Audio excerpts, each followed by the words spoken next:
ভাই লোক আজ আর কোনো ইন্ট্রো নয়, সরাসরি ভিডিওর মেন টপিকে ফোকাস করা যাক। কথা হচ্ছে যে তোলামূলের লোকেরা কত চেষ্টা করলো ভোট চুরি করে জেতার, মানে ভোটের আগে এরা মানুষকে শাসালো, ভয় দেখালো আর বললো যে বিজেপিতে যদি একটা ভোট পড়ে তাহলে এই করে দেবো সেই করে দেবো, কিন্তু এত ভয় দেখানোর পরও কোনো কাজ হলো না।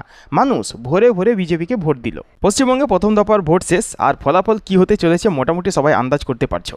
তবে কথা হচ্ছে যে পশ্চিমবঙ্গে ভোট হচ্ছে আর তোলামূলের লোকেরা দুর্নীতি করবে না তা কখনো হয়? এরা ভোট চুরিতে এক্সপার্ট। কখন জানতে পারলে তোমার ভোট পড়ে গেছে? ওরা বলছে ভোট দিতে লাইনে দাঁড়িয়ে যখন গেছিলাম ভেতরে তখন ওরা বলেছে কি অন্য কেউ আমার ভোট দিয়ে চলে গেছে। তোমার যাবতীয় নথি নিয়ে গেছিল এখানে? হ্যাঁ সব নিয়ে দেখা যাচ্ছে। এই যে ভোটার কার্ড, কাগজ সব। প্রথমবার তো ভোট দিতে এগুলো ছাড়াই ওনার বলেছিল অন্য কেউ দিদি এবারে এত কেন্দ্রীয় বাহিনী এত কড়া নিরাপত্তার মধ্যে ভোট হচ্ছে, তারপরেও আপনার ভোট পড়ে গেল। হ্যাঁ ওরা তো এরকমই বলেছে। কারণ ভিতরে অফিসাররা তো জানে না কিভাবে পড়ে গেল। এটা কি কতটা হতাশ? এটা কি আপনার প্রথম ভোট ছিল? হ্যাঁ প্রথম ভোট আছে, আমি নিয়ে আসি আমার মেয়ে। আমি বলতে পারি যে ভোট দিতে না আসলেই হবে, অন্য কেউ এসে দিয়ে যাচ্ছে তো কোনো অসুবিধা নেই আমার।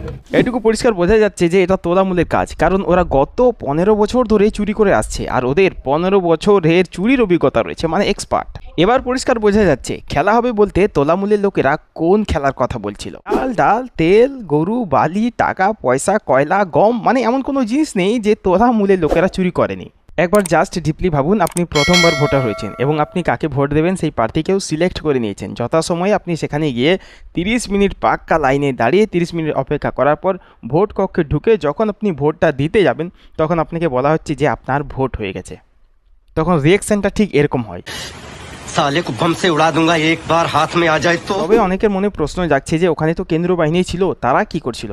হ্যাঁ অবশ্যই কেন্দ্রীয় বাহিনী ছিল, কিন্তু কেন্দ্রীয় বাহিনী তো আর ওই রুমের ভেতরে থাকে না যেখানে ভোট হচ্ছে, তারা বাইরেই থাকে এবং তাদের মেন কাজ যেটা হলো ওই ভোটের স্থানে কোনোরকম যাতে অশান্তি, বিশৃঙ্খলা, বোমাবাজি, মারামারি, কাটাকাটি বা গুলিগালা এই সব জিনিস যাতে না হয়, মানে এক কথায় বলা যেতে পারে তাদের কাজ হলো ভোটের স্থানে শান্তি বজায় রাখা। দেখো ভাই লোক, কেন্দ্রীয় বাহিনী সবার ভোটার কার্ড বা সবার ভোটার স্লিপ নিয়ে তার নাম, অ্যাড্রেস, তার চেহারার সাথে ম্যাচ করে দেখা তো আর সম্ভব নয়। তা হচ্ছে অনেকেই বলছে যে কেন্দ্রীয় বাহিনী রাখা সত্ত্বেও যদি ভোট চুরি হয় তাহলে কেন্দ্রীয় বাহিনী রেখে কি লাভ? দেখো ভাই লোক, একটা কথা বলি, কেন্দ্রীয় বাহিনী দিয়ে কিন্তু ভোট চুরি আটকানো সম্ভব নয়। সম্ভব একটাই আছে, ওই যে রাঘব চাড্ডা যেটা বলেছিল যে সব কিছুতেই যদি ফিঙ্গারপ্রিন্ট লাগে তাহলে এই ভোটের ব্যবস্থাটাও কিন্তু ফিঙ্গারপ্রিন্ট দিয়ে করা হোক। হ্যাঁ, এটা করলে আমার মনে হয় না যে আর ভোট চুরি হবে বলে। তবে একটা কথা বলি, এরা যে 15 বছর ধরে চুরির কাজ করছে, মানে 15 বছর ধরে চুরির অভিজ্ঞতা এদের রয়েছে, অত সহজে কি এরা ধরা পড়ে? এরা তো জাত চোর। আমার মনে একটা প্রশ্ন জাগছে, এই মেয়েটার ভোট চুরি হলো, তাহলে নিশ্চয়ই এই মেয়েটার ভোট যে দিয়েছে সেও নিশ্চয়ই একটা মেয়ে ছিল। কোনো ছেলে তো আর মেয়ের নাম নিয়ে ভোট দিতে যাবে না, তাই না? নাকি তোলামূলের কেউ নববধূ সেজে, মানে মহিলা সেজে ভোট চুরি করতে গিয়েছিল? না, মানে এদের চুরির অভ্যাস আছে, তো চুরির জন্য এরা নববধূ কেন, এরা হিজড়েও সাজতে পারে। তবে আর যাই হোক, এইটুকু আমরা নিশ্চিন্তে থাকতে পারি, চুরিটা কিন্তু তোলামূলের লোকেরাই করেছে। দেখো ভাই লোক, তোলামূলের লোকেরা যে শুধুমাত্র ভোট চুরিতেই থেমে থাকবে তা কিন্তু নয়, প্রতি বছরের ন্যায় এরা এবছরও কিন্তু গুন্ডাগার্দি করেছে।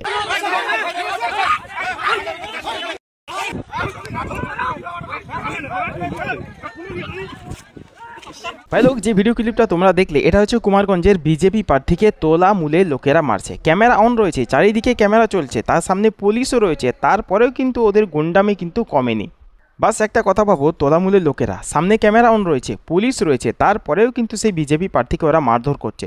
একবার শুধু ভাবো, এটা যদি রাতে হতো কিংবা সেই প্রার্থীকে একা পেতো তাহলে কি অবস্থা করতো? এর থেকে পরিষ্কার বোঝা যায় যে তোলামূল পার্টি কোনো পলিটিক্স পার্টি নয়, এটা হলো গুন্ডা বাহিনীর পার্টি। এরপরেও কি বলবেন জয় বাংলা, বালের বাংলা। তবে অনেকেই বলছে যে কেন্দ্র বাহিনী এই সময় কোথায় ছিল, নাকে সর্ষের তেল দিয়ে ঘুমাচ্ছিল। আরে ভাই, চিন্তার কোনো দরকার নেই, এই দেখো কেন্দ্র বাহিনী তাদের কাজ রীতিমতো শুরু করে দিয়েছে। কুমারগঞ্জে বিজেপি প্রার্থীকে মারধরের ঘটনায় এবার তল্লাশি অভিযানে নামলো পুলিশ আর কেন্দ্রীয় বাহিনী। বানিহারি হাই স্কুলে যেখানে বিজেপি প্রার্থীকে মারধর করা হয়েছিল, সেখানে যারা যারা মারধর করেছে ছবি দেখে তাদেরকে চিহ্নিত করা হয়েছে, এমনটাই জানিয়েছেন জেলার পুলিশ সুপার। আর তারপরে দেখা যাচ্ছে কেন্দ্রীয় বাহিনীকে সঙ্গে নিয়ে পুলিশের দল তারা এই গ্রামে ঢুকছেন, বানিহারি হাই স্কুল সংলগ্ন যে গ্রাম, এবং সেইখানে তল্লাশি অভিযান চালাচ্ছেন। আচ্ছা, তাদের উপর একটু ভরসা রাখো, এক একটাকে ধরে ওই লুঙ্গি বাহিনীদের উচিত শিক্ষা দেওয়া হবে। দেখো ভাই লোক, এই ঘটনার পর ওই ভিডিও থেকে ওই লুঙ্গি বাহিনীগুলিকে শনাক্ত করা হয়েছে এবং শনাক্ত করার পর প্রত্যেকের বাড়ি বাড়ি গিয়ে তল্লাশি চালানো হয়েছে, কিন্তু এটার আগেই ওরা বাড়ি তালা মেরে পালিয়ে গেছে। তবে এ পালিয়ে যাবে কোথায় বাছাধন? ঠিকই ধরা পড়বে, আর ধরা পড়ার পর উফ, আচ্ছা করে পিছনটাকে লাল করে দেওয়া হবে। জাস্ট তোমরা একটু সময়ের অপেক্ষা করো। তবে আমার মনে একটা প্রশ্ন জাগছে, প্রশ্ন হচ্ছে যে চটি পিসির পুলিশ কি ওদের আগে থেকে খবর দিয়ে দিয়েছিল যে এই ঘটনার পর কিন্তু কেন্দ্রীয় বাহিনী তোমাদের বাড়িতে তল্লাশি চালাতে যাবে, অতএব তোমরা সঠিক সময়ে বাড়ি তালা মেরে পালিয়ে যাও? আর না হলে ওরা একেবারে সঠিক সময়ে বাড়ি তালা মেরে পালিয়ে গেল কি করে? এবার আমার কথা হচ্ছে যে বাড়িতে তালা মেরে পালিয়ে গেছে তো কি হয়েছে, বাড়িগুলো তো আর মাথায় করে নিয়ে পালিয়ে যায়নি, তাহলে বাড়িগুলো তো রয়েছে। সেই দিল্লির উত্তম নগরের মতো এদের বাড়িগুলোতেও বুলডোজার চালিয়ে দেওয়া হোক। দেখুন, আপনি যদি মনে করেন যে ওদের বাড়িতে বুলডোজার চালিয়ে দেওয়া হোক, তাহলে চ্যানেলটি সাবস্ক্রাইব করুন আর কমেন্টে বলুন যে সঠিক বলেছেন। আমার মতে ওদের বাড়িতে এখন বুলডোজার চালিয়ে দেওয়া হোক এবং পরে ধরা পড়ার পর আচ্ছা করে বাটাম দেওয়া হোক, কারণ সব দুর্নীতির মূলে কিন্তু এই তোলামূলের লুঙ্গি বাহিনী। এবার একটা খুব দুঃখজনক ভিডিও ক্লিপ দেখো ভাই লোক।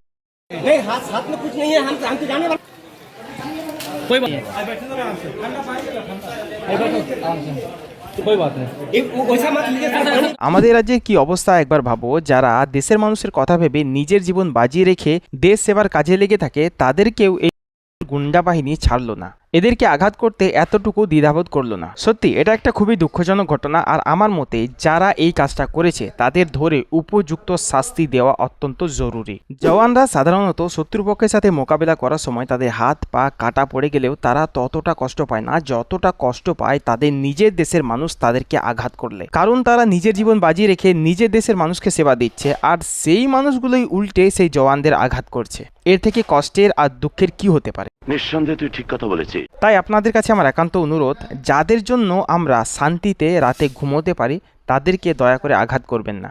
একটা কথা মনে রাখবেন, উনারা জেগে থাকেন বলেই আমরা কিন্তু শান্তিতে ঘুমাতে পারি।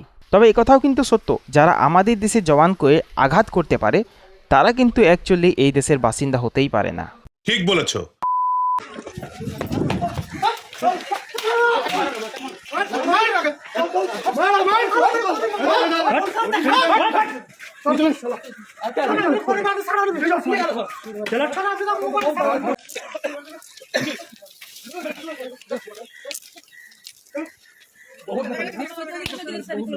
ভাই লোক, তোমরা যে ভিডিও ক্লিপটা দেখলে এটা হলো লাভপুর বিধানসভা বিজেপি প্রার্থী দেবাশিস ওঝাকে মারধর এবং তার গাড়ি ভাঙচুর করার অপরাধে তোলামূলের গুন্ডাদের পুলিশ পাকড়াও করে এক একটা করে আদর সোহাগ আর গুড় বাতাসা দিচ্ছে। তবে আমার মনে একটা প্রশ্ন, যে সব ঝামেলার মূলে এই তোলামূলের লুঙ্গি বাহিনীরাই কেন থাকে? আমার মনে একটাই প্রশ্ন, এদের কি গুন্ডাগার্দি করার জন্যই দলে রাখা হয়? কারো যদি জানা থাকে একটু কমেন্টে জানাবেন তো। আমার মন বলে এই মারগুলো যদি একটু আগে থেকে পড়তো তাহলে আমার মনে হয় এতদিনে এই লুঙ্গি বাহিনী সোজা হয়ে যেত। পড়েনি, কারণ এগুলো তো সব চটি পিসির পোষা গুন্ডা। ওই যে চটি পিসি বলেছিলেন, যে গরু দুধ দেয় তার লাত খাওয়া ভালো। এরাই কিন্তু সেই ব্যক্তি প্রতি বছর ইলেকশনের সময় গুন্ডাগার্দি করে আর ছাপ্পা ভোট মেরে পিসিকে জিতিয়ে আসতো। তাই প্রতি বছর নেই, এবারও তারা চেয়েছিল যে ওই একই কাজ করে চটি পিসিকে জেতাবে, কিন্তু এবার যে কেন্দ্র বাহিনী একটি বেশি অ্যাকশন নিয়ে নেবে সেটা তারা বুঝতেই পারেনি। তবে একটা জিনিস যেটা আমি দেখছি, পুলিশ চাইলে এই গুন্ডা বাহিনীকে ঠান্ডা করে রাখতে পারে, কিন্তু কোথাও যেন মনে হয় তাদের হাত পা বাঁধা। আজ দেখো কেন্দ্র বাহিনী রয়েছে, তাদের সাপোর্ট নিয়ে পুলিশ একেবারে ফর্মে চলে এসেছে।